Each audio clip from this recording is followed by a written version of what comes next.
اعوذ باللہ من الشیطان الرجیم، بسم اللہ الرحمن الرحیم۔ محترم خواتین و حضرات، السلام علیکم۔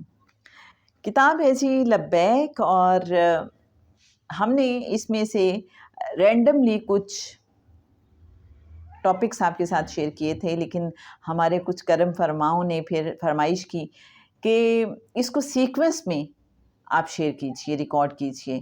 تو جناب آج سے ہم لبیک کو بالکل سٹارٹ سے آپ کے ساتھ شیئر کریں گے، کیونکہ یہ اتنی خوبصورت کتاب ہے کہ میرا اپنا دل تھا کہ اس کو کیوں نہ شروع سے بالکل پڑھا جائے، اور وہ جو فیلنگس تھیں ممتاز مفتی کی، اور کس طرح سے وہ پھر عمرہ کرنے کے لیے گئے ہیں، اس سے پہلے کے حالات کیا تھے، وہ سب آپ کے ساتھ شیئر کیے جائیں۔ اگر آپ نے پہلے یہ کتاب پڑھ رکھی ہے یا سن رکھی ہے تو مجھے یقین ہے کہ اس کو دوبارہ پڑھنے میں سننے میں آپ کو مزہ آئے گا، اور اگر آپ نے اس کو نہیں پہلے پڑھا اور پہلی بار اس کو سن رہے ہیں تو ہمارے ساتھ جڑے رہیے گا۔ مجھے یقین ہے کہ اس سے آپ کا اللہ کے ساتھ جو کنیکشن ہے وہ بہت زیادہ خوبصورت ہو جائے گا، یہ میں بڑی یقین سے کہہ رہی ہوں۔ اور آپ ہمیں ضرور پھر بتائیے گا کہ کیا فرق آیا، پازیٹیو چینج کیا آیا آپ کی زندگی میں ممتاز مفتی کی اس لبیک کو سننے کے بعد۔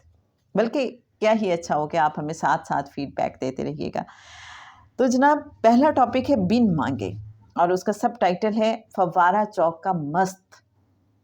ممتاز مفتی لکھتے ہیں، میرے دل میں حج کرنے کی خواہش کبھی پیدا نہ ہوئی تھی، پر عجیب حالات رونما ہوئے۔ ایک شام میں فوارہ چوک سے گزر رہا تھا۔ اس وقت بجلی فیل ہونے کی وجہ سے چوک میں خاصا اندھیرا تھا۔ حسب دستور آنے جانے والوں کی بھیڑ لگی ہوئی تھی۔ میں بچ کر ایک طرف چل رہا تھا کہ دفتن ایک سیاہ فام جسم میرے سامنے ابھرا۔ چہرہ بھیانک تھا، بال بکھرے ہوئے، آنکھیں جل رہی تھیں۔ وہ میرا راستہ روک کر کھڑا ہو گیا، پھر خوشی سے چلا کر بولا، تو حج پر جائے گا، تو حج پر جائے گا، سنا تو نے؟ وہ مست تھا، میں سمجھا فقیر ہے۔ میں نے جیب سے چونی نکال کر اس کے ہاتھ پر رکھ دی اور چل پڑا۔ اس نے میرا بازو پکڑ لیا، ہاتھ کھولا، چونی میرے ہاتھ پر رکھ دی۔ پھر اس نے اپنے بائیں ہاتھ کی مٹھی کھولی، وہ ریزگاری سے بھری ہوئی تھی۔ اس نے ساری ریزگاری مجھے تھما دی۔ رکھ لے، رکھ لے، وہ بولا، تجھے حج پر جو جانا ہے تجھے پیسے چاہیے، رکھ لے، رکھ لے۔ اس روز گھر پہنچ کر میں سوچتا رہا، اگر وہ چونی واپس نہ کرتا اور اتنی ساری ریزگاری میرے ہاتھ میں نہ تھما دیتا تو اس واقعے کو میں چنداں اہمیت نہ دیتا، لیکن ان کوائف نے مجھے سوچنے پر مجبور کر دیا۔ 4 دن میں سوچتا رہا، وہ کون تھا؟ اس نے ایسا کیوں کیا؟ اس نے مجھے پیسے کیوں دیے؟ حج کی بات کی طرف میری توجہ منعطف نہ ہوئی، اس کی حیثیت ضمنی رہی۔